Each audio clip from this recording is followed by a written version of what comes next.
How does the model ship get inside the bottle? Well, there are very few people left who know. One of them is Vic Crosby, a retired seaman who has been bottling ships for half a century. Vic has made somewhere between 300 and 500 models and put them in bottles and other containers.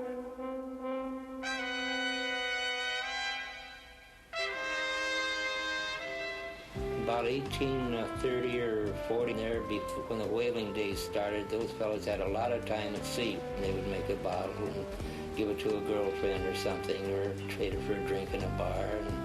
And I was fascinated by it and started in. Actually, Vic is going the old-timers one better. His ships go in the bottle piece by piece.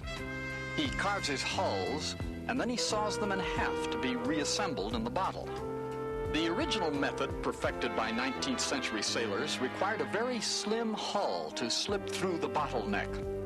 The sails were folded and worked through the neck slowly. When everything was safely inside, the model maker would pull the attached strings and the ship would pop into place.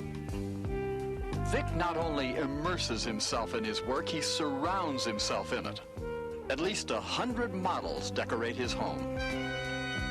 Each model takes anywhere from 100 to 200 hours, and Vic is hard-pressed to put a dollar value on them. He's never had to. He gives them away. I don't think there's any money to be made when you say you put 100 and some hours into, and the guy offers you 10, 20 bucks, you might as well give it to him.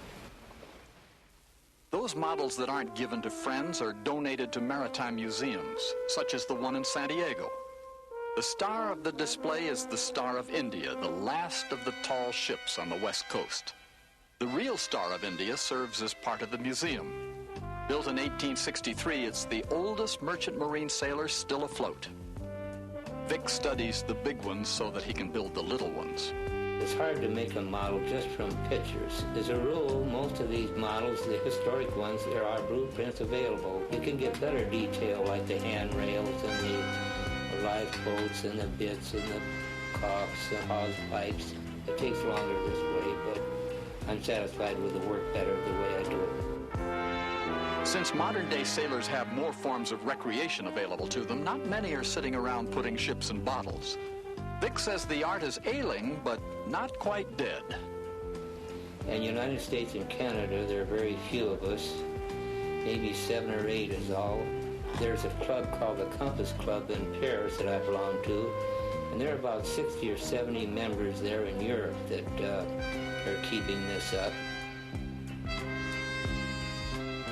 Rich, we're both copiers. You can't give me an impression, but I can give you a ship. Not because you asked for it, just as a surprise.